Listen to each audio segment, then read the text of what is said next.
S pohledem na majestátnou horu Říp vás, vážení diváci, podruhé o tomto víkendu zdravíme ze sportovního centra vodních sportů v Račicích.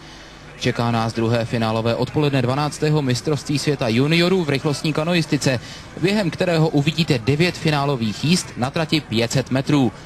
Spolukomentátorem dnešního přímého přenosu je stejně jako včera člen trenérského týmu české reprezentace Valdemar Fibiger.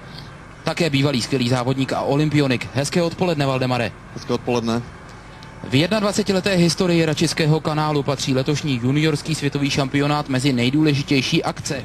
Je tu další 4členná posádka,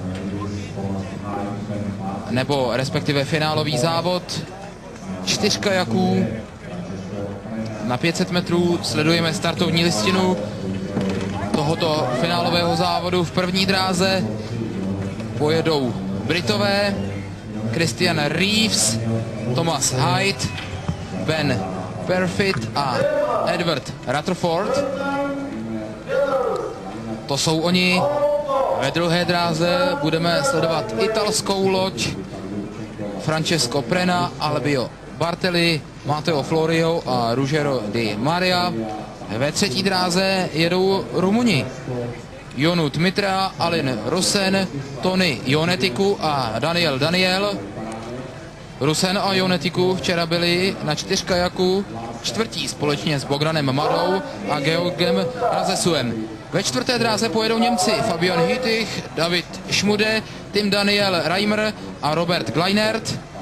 Tato posádka včera na kilometru dojela druhá, takže se od ní dá i dnes, doufejme, očekávat dobrý výsledek. V 5. dráze Rusové, v 6. dráze Maďaři, Zsolt Mesároš, David Pelej, Tamas Kulifaj a Křištof Peter. V 7. dráze Slováci, Boris Vyšlaj, Andrej Divinec, Miroslav Mičo a Juraj Baránek. Slováci byli včera pátí, jen místo Miroslava Miči jel v této posádce Tomáš Cepy.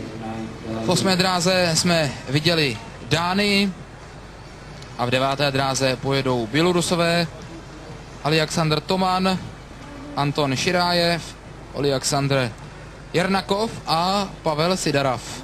Bělorusové v totožném složení včera na kilometru dojeli na 3. místě.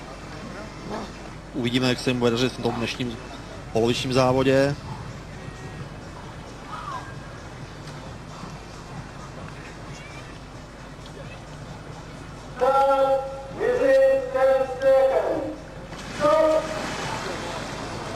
Start se nepovedl.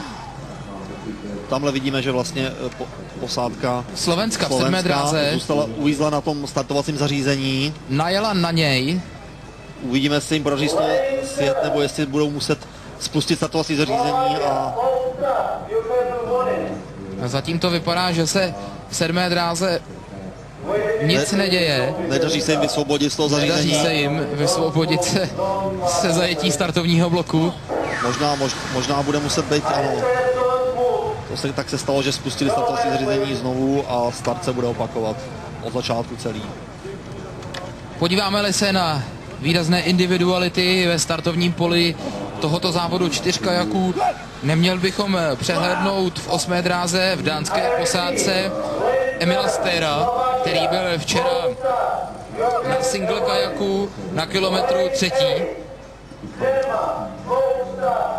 A společně s Peterem Melbym nastoupil do dánského 4 kajaku a nahradili tak Espena Østegaarda a Jimmyho Vejesena, které jsme už dnes viděli. A jedou tedy s Martinem Larsenem a Nikolajem Dagnesem.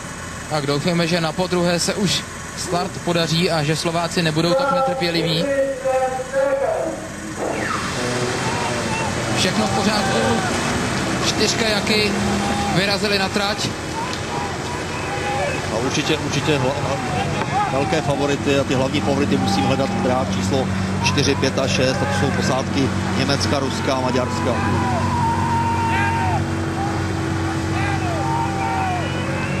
Nejrychleji vyrazili Rusové. Vypadá to, že v 5. dráze zatím byli schopni vystrčit špičku svého 4 kajaku před ostatní. Toto je i parádní disciplína Ruska v kategorii dospělých, kdy velmi často ruská posádka vyhrává mistrovství světa. Na mezičase 250 metrů byli první Rusové.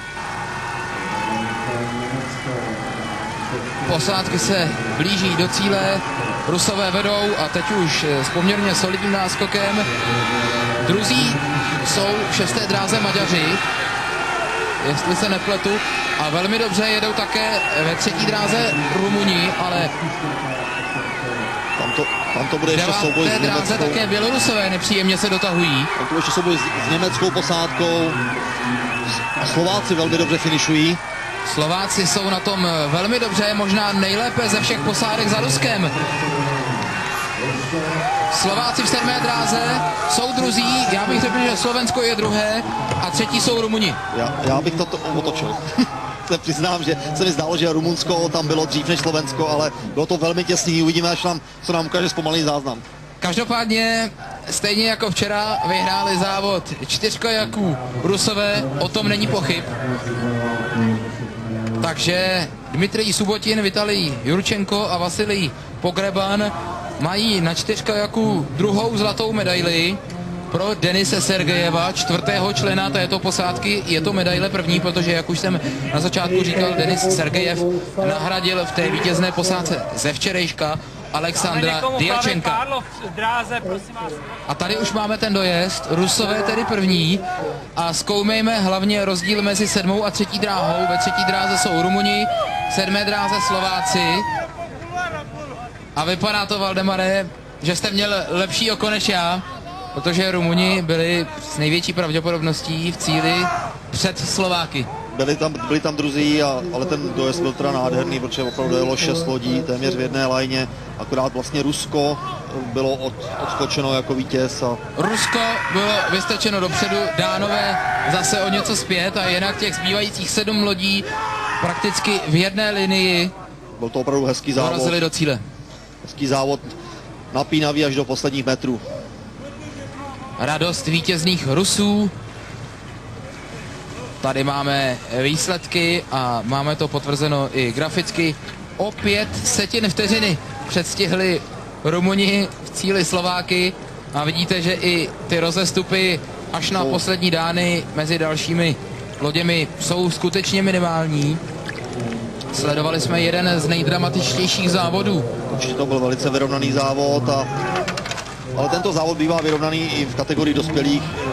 Je to velmi rychlý průběh, to má vlastně tím, že ten závod trvá okolo něco malinko přes minutu 20, tak ty rozdíly se ani neudělají vlastně tak velký.